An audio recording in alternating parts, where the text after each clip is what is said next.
Rights to the General Assembly, which is focusing on the impact of military activity, the toxic impact of military activities, which is an issue that unfortunately is quite relevant to today's world, but has not been discussed that much and does have a very important human rights angle. So it will be an important first step and a very important report. Before we continue, just a very technical issue. The rules here in the UN and for this human rights discussions is that no pictures are taken except for the people who are in charge of that, which is the Geneva Environmental Network, thanks to whom we're able to organize this event. This is for security reasons. There has been abuse. So now only the organizers can take pictures. So we thank everybody else to abstain of taking any pictures. That would be very helpful and to avoid any difficulties afterwards. So we will start by having a presentation of the report. I know that some of you, because some of the people here are coming from the Geneva Academy, and some of you had the opportunity to have a look at this report. So if you have comments and questions, we're looking forward to hear your reaction to this report. The report is public, but of course it is not included in the Human Rights Council list of reports because it's going to be discussed, as I said, in New York in October. And then we will have the privilege to share views and experiences from different angles with people who are working precisely on this aspect of human rights, peace, and military activities. So if it's all right with you, Mr. Special Rapporteur, I will start by giving you the floor so that you can share with us a first view and a presentation of your report.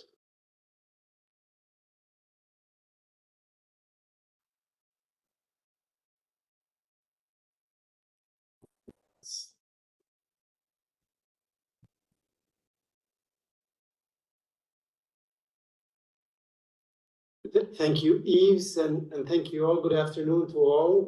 Good afternoon to fellow panelists. I want to start by thanking the Geneva Environment Network and Earth Justice for convening this year's edition of the Geneva Toxic Free Talks.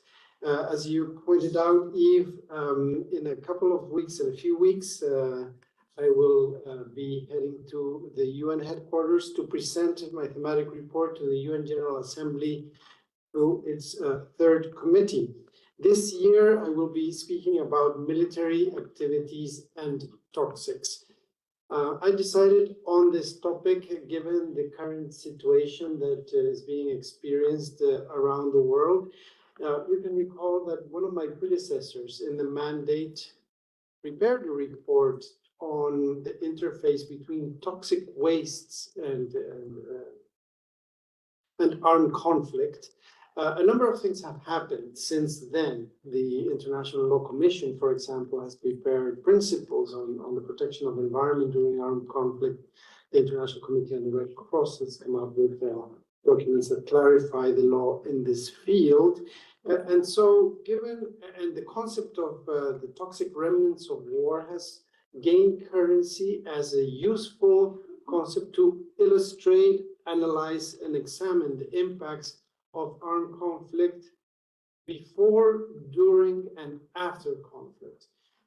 I also thought of taking a broader approach to conflict and speaking of military activities more generally, because it is often the case that in preparing for conflicts, there may be issues of weapons testing, which have left in various places a legacy of pollution, of human rights violations, of an enduring legacy that reverberates until today, not only in the memory of peoples concerned. Could highlight a country visit findings to Australia, where I heard from indigenous communities there how their elders had lost their sight as a result of this black mist from the cloud of nuclear weapons testing, where they were not informed, given advanced warning that this would happen.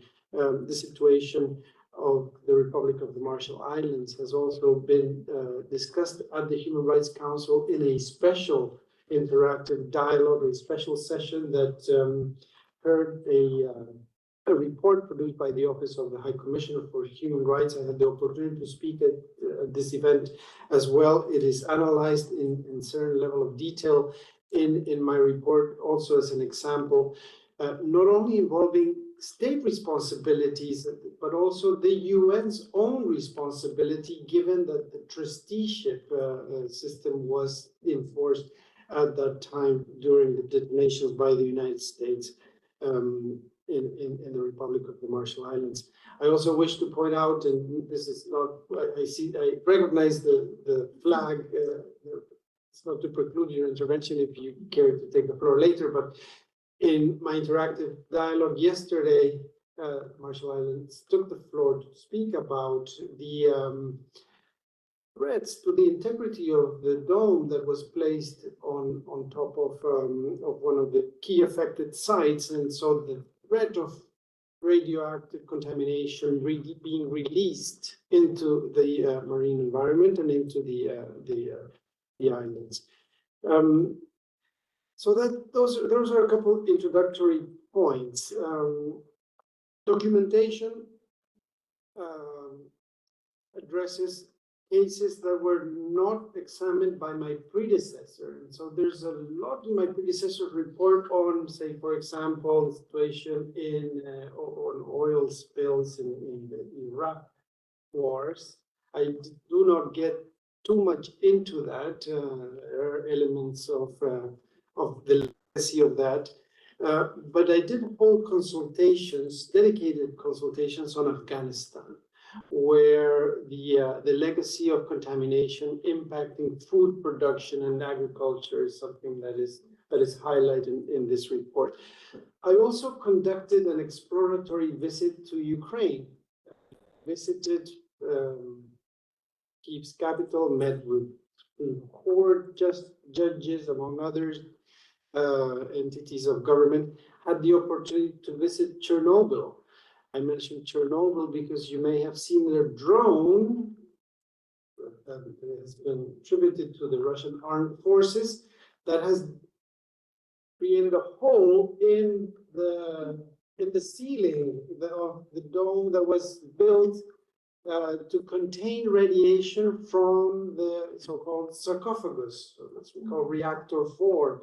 This is one of the worst nuclear disasters in human history. That sarcophagus is aging. It needs to be replaced. With international cooperation, a roof was built over it at the cost of hundreds of millions of US dollars. And a drone costing a couple $1,000 has made this huge investment inoperable. That speaks not only to the threats associated with nuclear power in context of armed conflict, but more broadly, you may have seen that I sent it in the context of my mandate letters to the Russian Federation in connection with the threat of its systematic attack against the electricity system of Ukraine.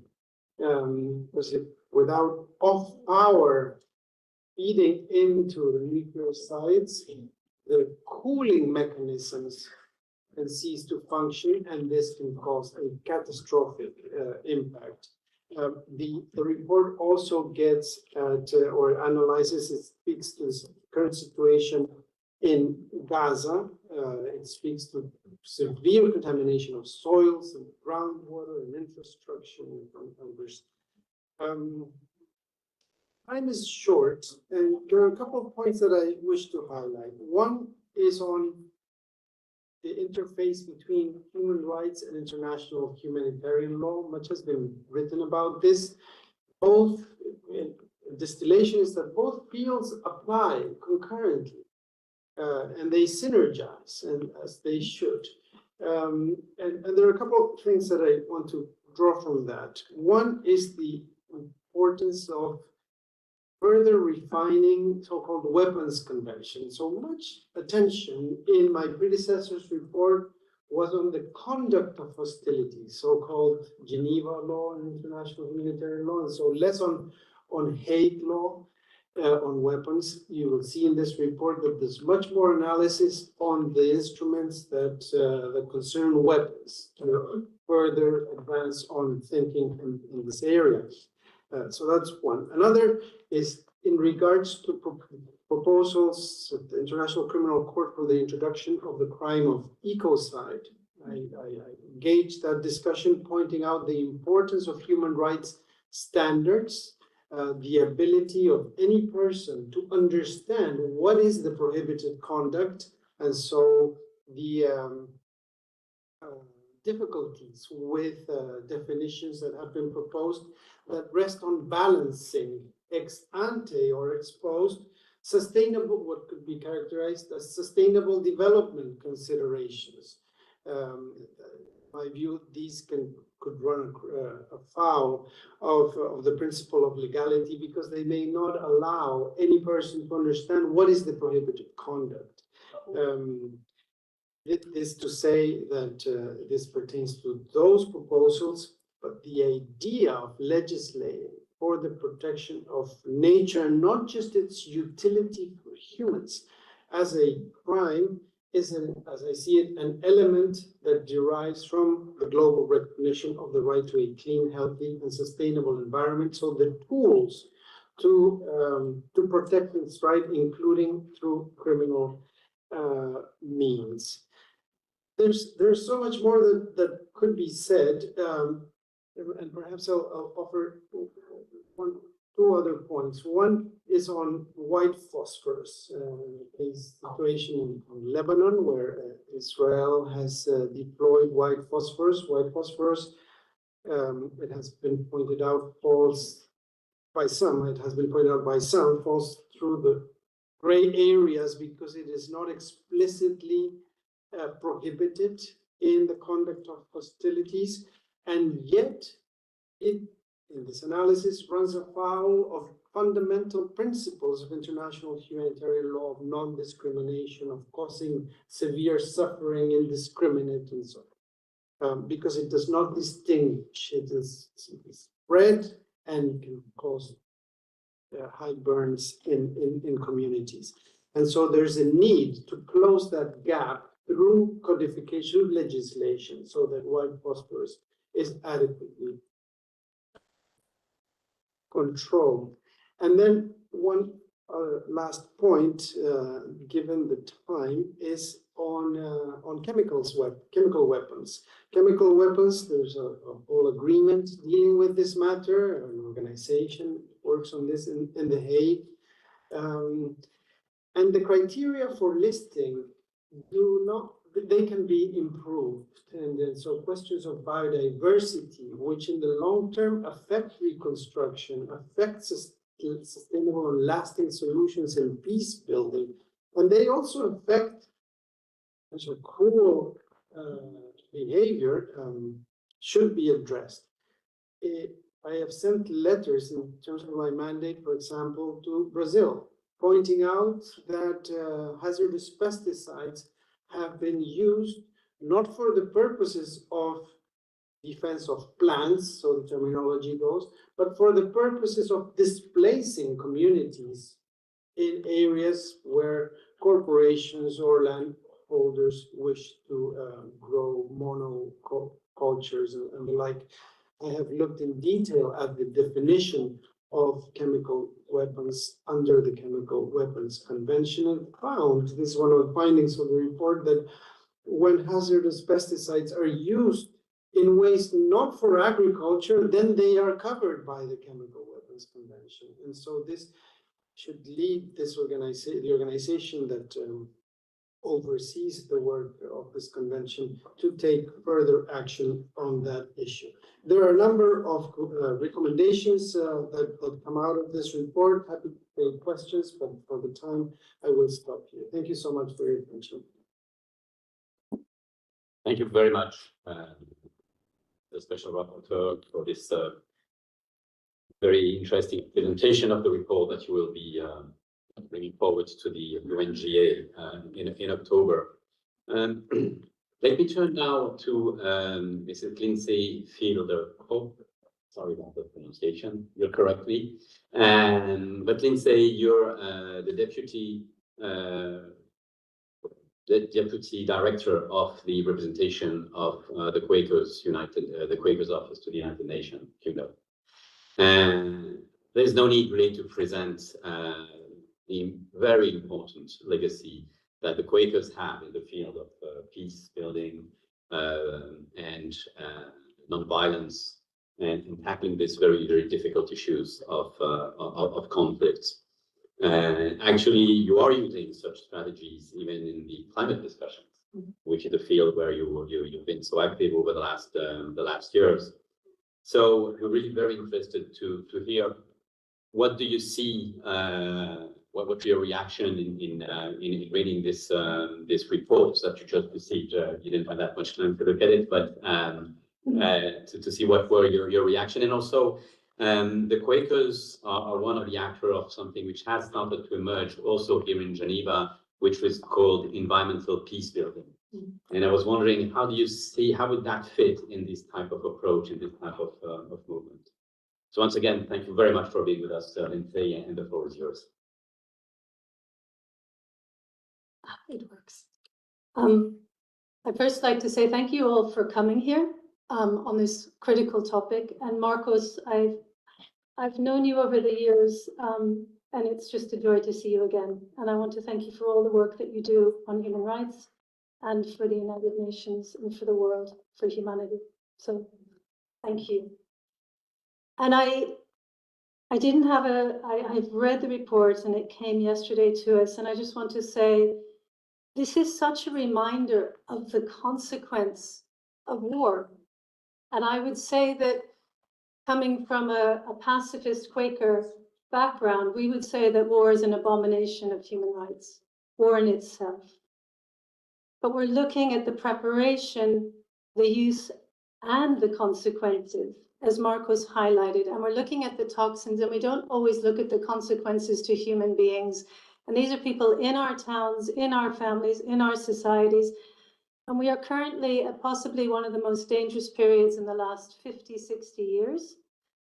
We are now spending globally 2.8 trillion on military globally.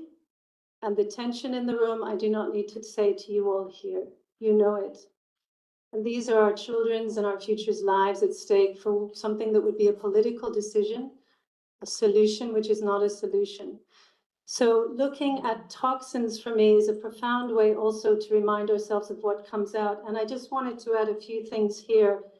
The critical thing when you talk to those in your ministries about the preparation, the use, but also the consequences, just highlighting what does that mean in your own communities? Every country in this room will have examples in their countries of what is left over that is polluting and causing great harm to their current citizens. But the other thing that came out, I want to speak briefly about military missions because we are involved in the Intergovernmental Panel on Climate Change. And for those of you involved deeply in the climate discussions and emissions, you will know that states do not have to report their military emissions. And you will know that therefore, when you go to the IPCC and you receive the reports from the IPCC, that therefore, if 5.5% of global emissions come from military, these emissions are not calculated in IPCC modeling. Therefore, the IPCC is not able to give you the full picture because states are not actually telling them everything that is happening. And that's actually hurting states because that means we can't give you the best up-to-date science because we don't have the full emissions to say it's even more urgent than what we're saying. That links to the UN Framework Convention on Climate Change because states don't have to put military emissions in their nationally determined contributions. So I would say, please encourage your capitals to get those emissions into their NDCs and how you can reduce those emissions, because that's part of saving our futures as well. That's in our state advantage and to our interest.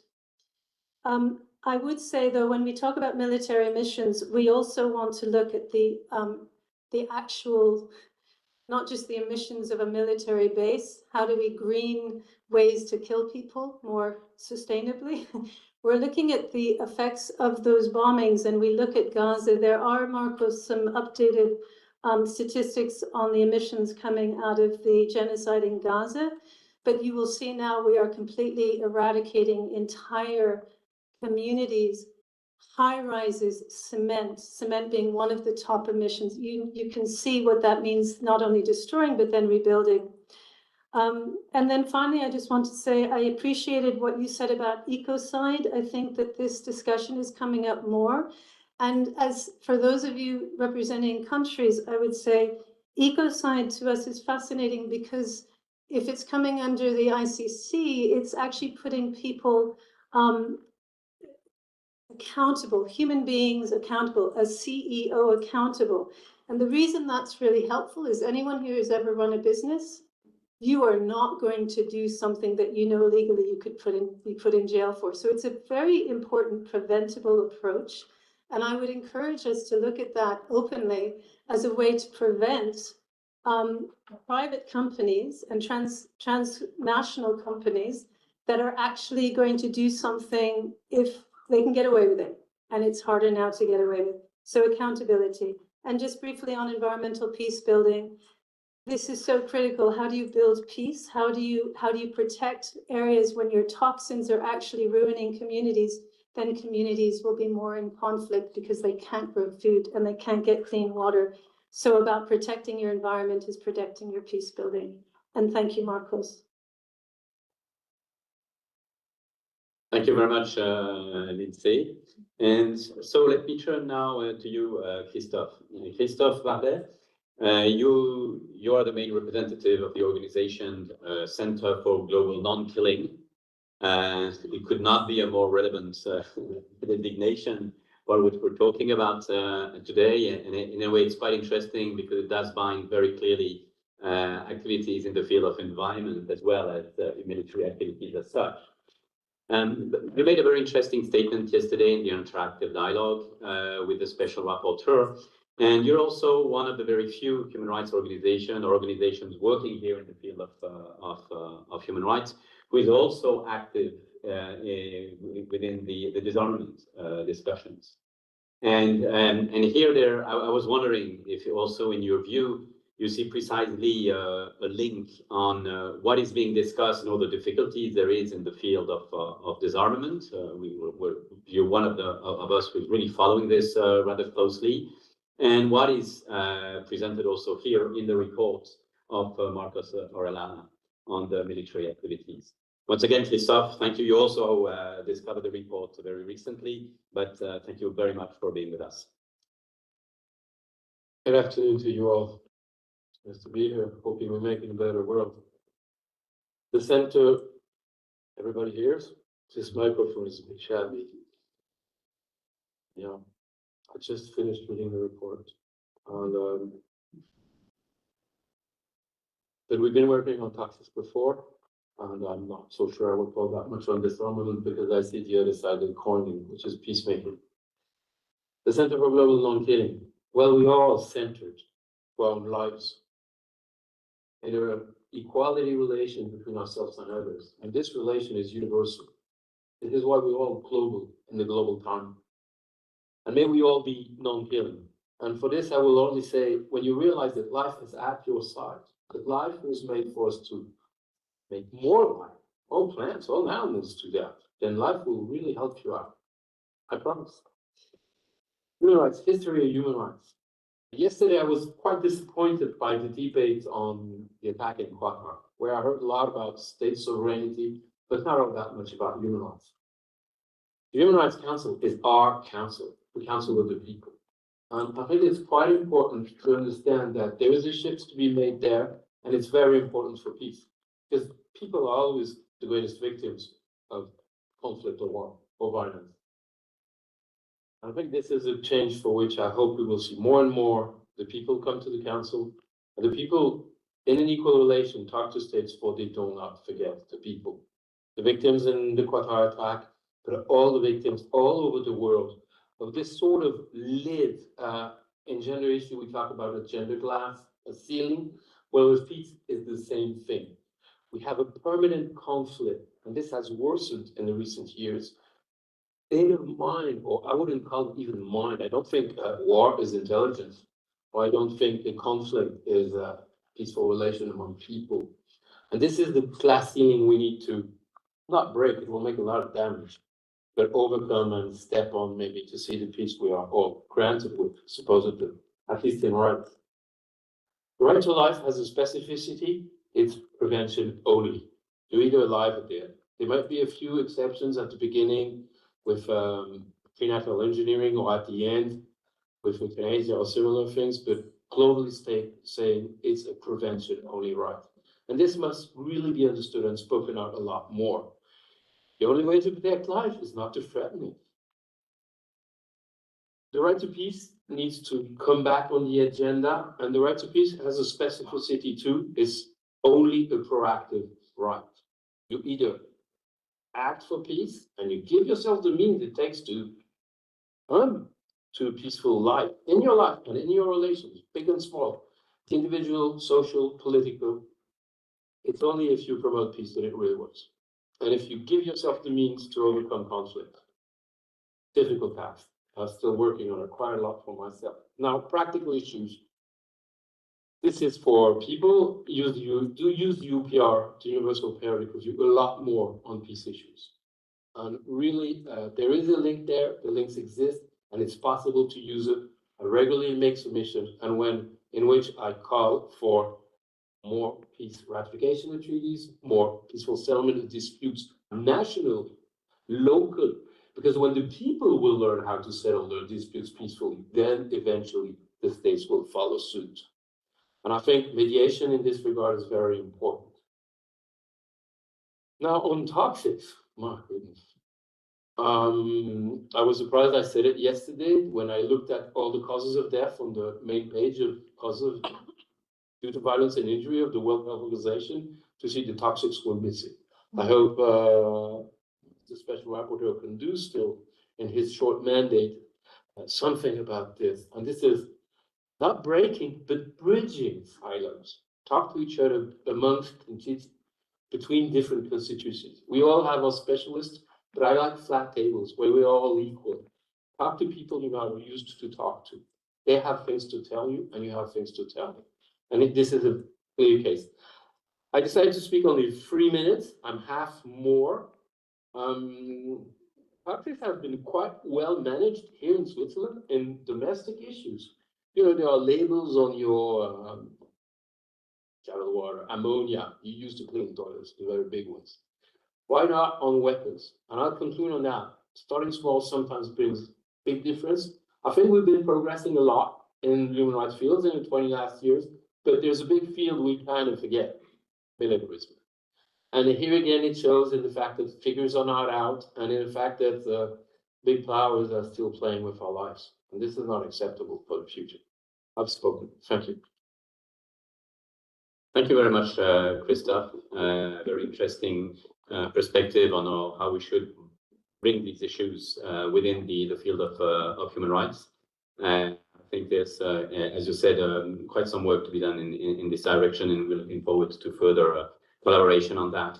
So now let me turn to our last contributor, Mrs. Isabel Pereira, who is the Senior Coordinator on Drug Policy Area from the organization de Justicia. Thank you very much for being with us, Isabel. And actually, as you're working on the field of drug policy, it reminded me, coming to here, some of the very early work I had to do as a representative of Earth Justice, which is a US-based organization. And at that time, the big issue we had in Latin America was the question of fumigation, because it was coming from the United States, and it was an export of precisely these military activities here conducted in a peace with a lot of elements, but I mean, which was conducted in a rather peace, not in a wartime, but in a peacetime. And so we brought several of these cases here in the field of human rights. So in a way, I was saying, okay, can we see the fact that you're coming here to talk about these issues as you're working on drug policy in the drug policy area as, okay, there has been a lot of progress in that, or actually not? And I'm really anxious about your answer. So the floor is yours, and thank you for being with us. Thank you so much for the invitation and good afternoon, colleagues. So my name is Isabel Pereira, and we work in drug policy reform in Colombia and also globally, basically documenting the fact that drug policy is a driver for gross human rights violations in producer countries, but also in consumer and traffic countries. Just a clarifying note that I've been asked to tell you is that if you scan the QR code there, you'll find the report. So please go and look at it. And on the issue that we'll be talking about in the experience of Colombia with the case of eradication of illicit crops. And this is how we got to work with the mandate of the Special Rapporteur on Toxins, who has helped us greatly in halt this policy. So the short answer to your question is, has it gotten better? Not necessarily, it hasn't gotten worse. The practice of spraying with toxics in Colombia has been suspended, but it's always hanging by a thread, and I'll get into that shortly. It is partly less global known to a global audience that drug policy efforts to reduce basically international cocaine markets have used carcinogenic substances via aerial spraying to peasants in the Andes and in the Amazon regions. In Colombia, this program was operated between 1994 and 2015. And while victims have resorted to a range of administrative and legal recourse, the cases of generalized impunity. So this substance was declared, this glyphosate was declared as probably carcinogenic by the WHO in 2015, and it was at that time that the program was suspended. Governments afterwards have tried to restate the practice, but thankfully they haven't been able to. During the operation of the program, 2 million hectares were sprayed with glyphosate in Colombia, so that's the equivalent of the territory of Slovenia. How it worked is was 10 liters of glyphosate were sprayed per coca hectare from about 30 meters high by air. And this was deployed by military, by police, and by US private security companies. The program was very costly. It equated to around 30% of our national budget of 2019. And it was, of course, funded by the US and promoted by the US, but it was also funded by Colombia ourselves. Well, who are the victims of these extreme measures that were deployed by the military and police in Colombia? So they're, of course, peasants. So who are the ones that bear the greatest burden to reduce the global cocaine markets? It is not people who actually use cocaine. It is not countries that demand cocaine. It is peasants and coca growers who are already one of the most disenfranchised populations in the country. So harms are more serious considering that they have no access to healthcare because they are in regions that are very remote and very far away from basic infrastructure. And also these are families that have very little source of income, coca being one of them. This illicit crops were inserted into this late colonization territories in the Amazon forest, in the eastern plains, and they configured some dynamics in relation between coca growers and non-state armed actors, so basically guerrilla groups. So you have the military and police spraying glyphosate, and then you have armed group, non-state armed actors trying to control coca growers to continue to grow coca. And then via the presence of this military effort to defeat narco guerrillas, the strategies and the strong presence of military came at the cost of targeting and stigmatizing the weakest links because they were targeted as guerrilla collaborators. It was not only glyphosate, but it was an excuse to make presence in the territory. So it was basically, we are here to fumigate, but then we have to be also here to clear the area before, to identify who is working with the guerrillas, and to identify whatever was considered the internal enemy. The militarization of rural areas contributed to practices such as torture, extrajudicial killings, forced displacement of different social sectors, but especially indigenous peoples and peasants. So under this logic of the enemy, the lines of combat between the guerrilla groups and civilian population became very blurry and were no longer distinguished. In the end, one of the main issues is that even though we know of the harms of glyphosate, which relates to reproductive health, respiratory issues, damage and loss of the environment, etc., you all know all this. But the thing is, the impacts have not been fully mapped, assessed, quantified, even though the Truth Commission that laid out from the peace agreement recommended that the government starts to map these harms. But in addition, access to effective remedy was impeded by several conditions, namely the fact that the complaint mechanisms for harms associated with glyphosate use were studied by the police themselves. So the police was spraying farmers, but then the police was also studying the complaints and then rejected, and on average, rejected in total 96% of the claims. So this is a case of an active participation of military activities to harm the population with the endorsement of the international community. Actually, with the endorsement of the UN itself, we have to say that loud and clear as well. It is UNODC, the United Nations Office on Drugs and Crime, that continues to promote punitive measures towards drug markets that target most heavily the lowest links of the chain. In the absence of these effective complaints, then through administrative recourse, we've reached legal action, and thankfully it was through that the suspension was achieved.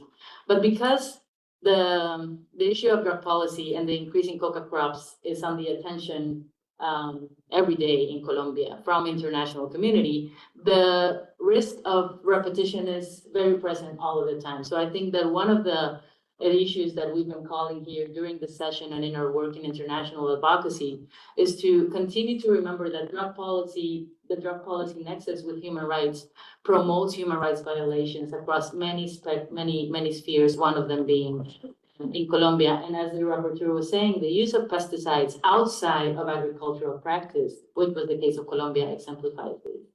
Thank you.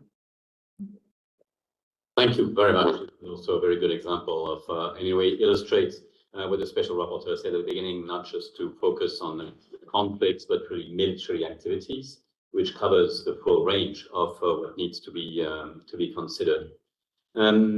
So thank you very much for these different contributions and views on what the report is providing. I know that some of you had the opportunity to have a look at the report, and I was wondering if there were questions in the room would like to be raised to the Special Rapporteur or to any of the other speakers we have here on the podium. Don't speak all in time. Please, Marshall Islands. Okay. I'll state. First, good afternoon, everyone. I'm Kano, and this is Gus from the Marshall Islands. No questions. Just want to make a note of thank you to the Special Rapporteur for his report and his focus on the Marshall Islands. We all understand the nuclear legacy and the long-lasting effects years after hostilities have ceased still threaten us today. And I just like to show our appreciation for the report. I would also like to add that the Pacific has been a testing ground for all kinds of weapons, including Agent Orange, and that remnants from World War II including landmines as well as UXOs still continue to threaten the ecosystem and communities. And with that, I'd like to make a note of the urgency for international solidarity so that the situation that happened in the Marshall Islands, not just the Marshall Islands, but also other Pacific countries, such as Kiribati and Tahiti, that they don't happen again across the globe. And with that, we look forward to working further collaboration with the SR, Geneva Environment Network, Earth Justice, and all the others concerned, as well as the Geneva Academy of International Humanitarian Law and Human Rights for this purpose. So with that, just like another note of thank you and appreciation. Thank you very much. Can I have a question to you? Because there is a specific resolution on the nuclear legacy in the Marshall Islands, and I just wanted to ask you what are the next steps, because it's a rather long-term process, and I was wondering what will be the next steps you're waiting for in this process. There has been a resolution of the Council on that, so I mean it's directly linked to the report, because it is a military legacy in that you're still suffering from in the Marshall Islands. Please. I'm going to hand that over to my colleague who would know more about that. Thank you, Yves. So the next steps would be another resolution next year, 2026. So that's the most direct answer to that. If you were there in 2022 when we presented the first resolution, and you were also there last year when we presented the second resolution. So I must say again, for the special rapporteur and more so the mandate, the resolution was a product of the very first visit of the special rapporteur on toxics to the Marshall Islands. I think it was one of the first SR visits that we ever accommodated. And one of the recommendations was to engage with the special rapporteur on transitional justice. At the time, it was not something that we had envisioned as a normal course for us to take. Admittedly, I'm an alum of the Geneva Academy of International Humanitarian Law and Human Rights. So I studied a master's in transitional justice. And when I joined the Marshall Islands, I said, this is the most important recommendation, because what this will do is allow us to develop a strategy moving forward, dealing with the past, bearing in mind that it happened while we were under UN trusteeship, essentially colonization. And the human rights violations were both gross and systematic. And if we engage with the special rapporteur, we could do it in a one-off report, or we could develop the capacity of the Marshallese people to pursue transitional justice themselves. So you saw the first report was on truth. We envision that the next one will probably be about justice. Thereafter, reparations. Thereafter, guarantees of non-recurrence. And there is potential for a final report on memorialization, bringing a total of a 10-year process. And through that, it's hoped that there will be a sort of roadmap for the Marshall Islands in the event that it wants to deal with the legacy, transitioning from a trusteeship to its own strong democracy. And in doing so, dealing with the violations of the past, ensuring that it never happens again, and also getting justice for what was done.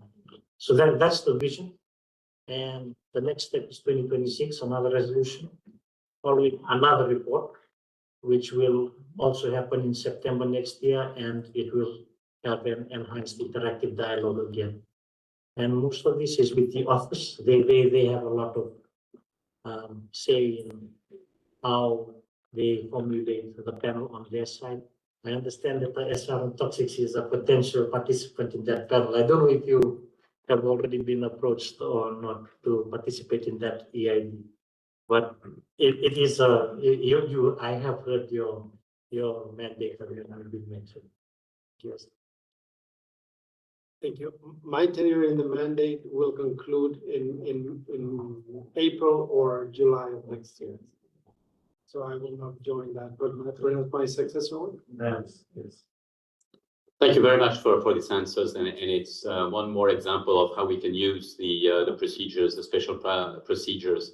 We had a very interesting discussion earlier today on different ways of using the mandates of the special rapporteur to deal with a number of issues which are in the field.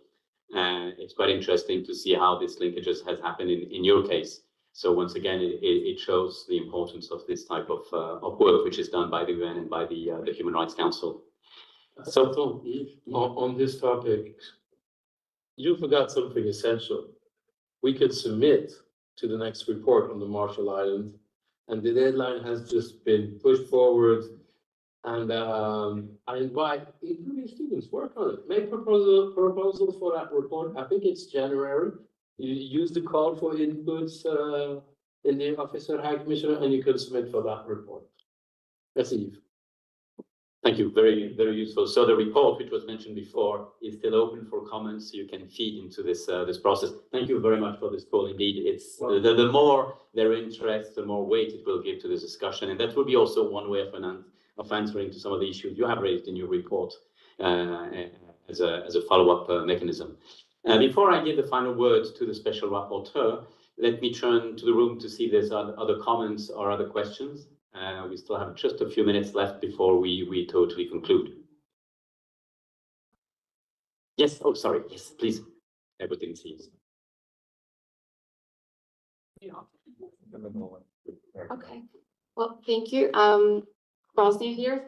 I'm part of the Geneva Academy course currently ongoing for this week. I don't have much to say or questions about the report, but I wanted to also extend my appreciation for it, especially as a Bosnian, some of the parts on toxic waste, military waste sounded too familiar for me. And as embarrassing as it is, I have to admit, I had no idea that those emissions are not calculated or public. So maybe my question is in that direction. Do you have any plans, strategies, or anything alike to make sure that other organizations working on climate change related topics pick up on this and make it more mainstream? So, Lindsay, you'll be able to enter this, and then afterwards I'll turn to the Special Rapporteur for a final comment. Thank you very much. Lindsay? It's really asking states to see this as a priority, because states can report their military emissions, but they don't have to. So most of them don't.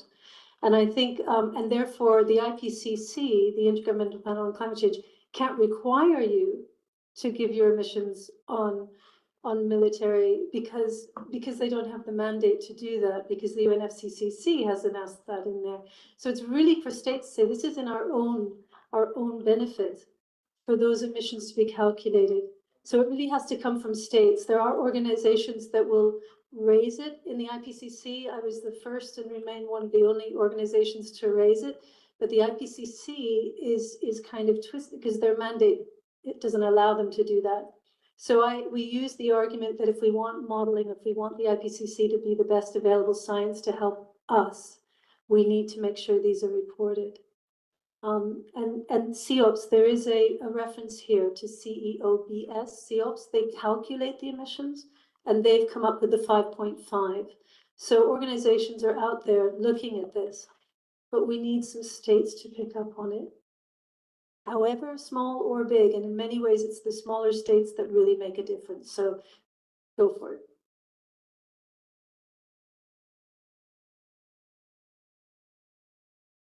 Thank you, Yves, and thank you all for this conversation. So in wrapping up, I thought I could present a snapshot of a kind of a telegraphic of certain chemicals that are highlighted in this report, certain substances, asbestos being one of them. So in the case of debris, asbestos, when it's contained, it's really not so much of a problem, but if a bomb destroys a building that has asbestos in it, then it becomes a real mess, to say in technical terms. We're seeing that in Ukraine, we're seeing that in Gaza. PFAS, so-called forever chemicals, we're seeing that connected with military activities. It has been reported in the media that some of the highest concentrations in the world are coming out from Kallinge next to an Air Force base in Sweden. I had the opportunity to visit Okinawa by invitation of the governor of Okinawa a few months ago to fact find, to look at the situation involving US air bases and contamination of water. Depleted uranium. Already uranium sounds scary. Depleted uranium sounds okay. Isabel spoke about glyphosate. Let's recall Agent Orange. Some of you or one of you mentioned Agent Orange. Agent Orange, those of you who are not familiar, is a very powerful herbicide sprayed massively by the United States in Vietnam. It contains dioxins. It's a combination of chemicals. Dioxins, some of the most harmful or hazardous chemicals known to humans that exist on this planet. And as the report points out, the intergenerational impacts of exposure of that have not been studied. We don't know what they are. Some of the most impacted people, indigenous peoples, the case of Sibukak community in Alaska, the case of veterans, so on the front lines. So like it happens with artisanal and small-scale gold mining and mercury, by analogy, where those most impacted are indigenous people and the miners themselves, often living in poverty. Again, analogy, very different context here, military activities, veterans exposed to the hazardous waste of burned pits and military debris and so on. I want to conclude by pointing out that a couple of the organizations that are cited in the report for their contributions have been targeted by the United States of America with sanctions. And this is a form of retaliation that I find unacceptable. They have been targeted for their broader advocacy, I believe, not just for engaging with the mandate, but the fact that they have engaged with the special procedure of the Human Rights Council must mean that human rights defenders need to be protected. And so this is extremely concerning. It's also, of course, concerning that the United States has targeted a special procedure of the Council, the Special Rapporteur with sanctions. I will come back to these issues at UN headquarters in New York in a few weeks. So thank you for your attention. So thank you very much, Marcus or Elena, and this brings us to the end of our discussion. Thank you for your participation. Thank you for the speakers who joined us, and finally, thank you to the team of the Geneva Environmental Network, thanks to who this event has been possible and was streamed. And yeah, so you will be able to find references on the webpage of the Geneva Environmental Network. And thank you to the whole team, which is who is here with us. And with that, we can conclude this discussion. I invite the different private discussions, follow-up discussions to happen outside, so that the next event can take place here in the room. Thank you very much.